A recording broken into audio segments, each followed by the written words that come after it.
بچے کے حقوق میں سے یہ بھی ایک حق ہے کہ بچے کے لیے دعائیں کی جائیں. جیسے اولاد کو چاہیے کہ والدین کے لیے دعا کرے رب ارحمہما کما ربیانی صغیرا، ایسے ہی والدین کو چاہیے کہ اپنی اولاد کے لیے دعا کریں. ابراہیم علیہ السلام کیا کہہ رہے ہیں؟ وجنبنی وبنی ان نعبد الاصنام، یا اللہ مجھے اور میری اولاد کو شرک کے جرم سے محفوظ رکھنا. کبھی کہہ رہے ہیں رب اجعلنی مقیم الصلاۃ ومن ذریتی، یا اللہ مجھے اور میری اولاد کو پکا نمازی بنا دے، نماز قائم کرنے والا بنا دے. اور کبھی قرآن پاک میں ہمیں سکھایا جا رہا ہے کہ اولاد کے لیے یوں دعا کریں وَأَصْلِحْ لِي فِي ذُرِّيَّتِي، یا اللہ میری اولاد کو ٹھیک کر دے. تو اولاد کے لیے دعائیں کرنی چاہیے. اور والدین کے بارے میں تو یہاں تک آیا ہے کہ والد اگر اولاد کے حق میں دعا کرے تو اللہ رب العزت قبول فرماتے ہیں. امام ابو داؤد وغیرہ روایت کرتے ہیں ثلاث دعوات مستجابات لا شک فیہن، 3 طرح کی دعائیں ہیں قبول ہوتی ہیں، ان کے قبول ہونے کے بارے میں کوئی شک و شبہ نہیں ہے. نمبر 1 مظلوم کی دعا ظالم کے خلاف، نمبر 2 مسافر کی دعا جو حالت سفر میں کرے، نمبر 3 والد کی دعا جو اولاد کے حق میں کرے. لیکن وہاں پہ یہ بھی تنبیہ آئی ہے، نبی علیہ الصلوۃ والسلام یہ بھی تنبیہ فرماتے ہیں کہ اپنے آپ کو بددعا نہ دو، اپنی اولاد کو بددعا نہ دو، اپنے کاروبار کو، مال کو، جانوروں کو بددعا نہ دو. کہیں ایسا نہ ہو کہ ادھر تم بددعا دو ادھر اللہ قبول فرما لے، پھر پچھتاتے رہو.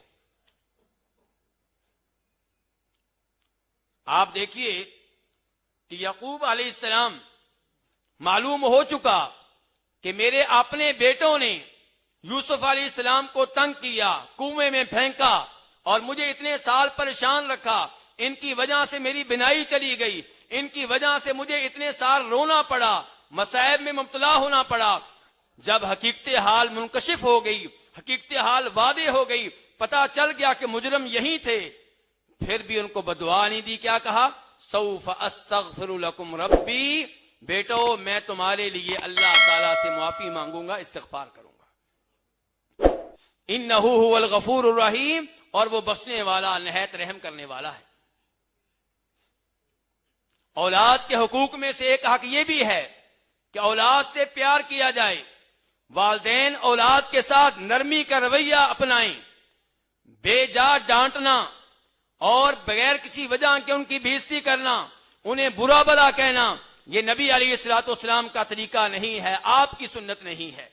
آپ تو اپنے بچوں سے پیار کیا کرتے تھے. جناب ابو ہریرہ کہتے ہیں نبی علیہ الصلوۃ والسلام نے ایک بار جناب حسن کو بوسہ دیا. اقرا بن حابس تمیمی پاس بیٹھے ہوئے ہیں، کہنے لگے اللہ کے رسول علیہ السلام میرے 10 بچے ہیں، میں نے ان میں سے کبھی بھی کسی کو بوسہ نہیں دیا. تو نبی علیہ السلام نے فرمایا من لا یرحم لا یرحم، جو کسی پہ رحم نہیں کرتا، بچوں پہ رحم نہیں کرتا، بچوں سے پیار نہیں کرتا، آسمان والا اس پہ رحم نہیں کرتا. تو آپ نے کیا ترغیب دی ہے کہ بچوں سے پیار کیا جائے، ان سے محبت کی جائے.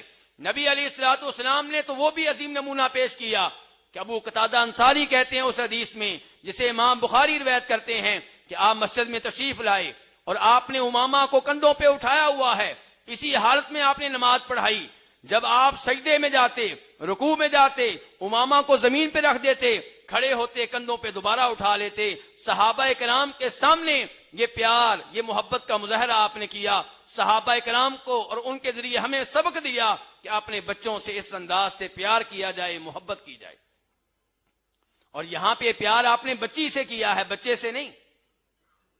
ہمارے ہاں یہ ہے کہ بیٹوں سے پیار کیا جائے اور بیٹی کو بس پیسہ دے دو، کھانا وغیرہ دے دو، لیکن باقی اٹھانا، پیار کرنا یہ ہمارے ہاں نہیں ہے. جبکہ نبی علیہ الصلوۃ والسلام بچوں سے بھی پیار کر رہے ہیں، بچیوں سے بھی پیار کر رہے ہیں. اللہ رب العزت سے دعا ہے کہ اللہ تعالی ہمیں اولاد کے حقوق سمجھنے کی توفیق عنایت فرمائے.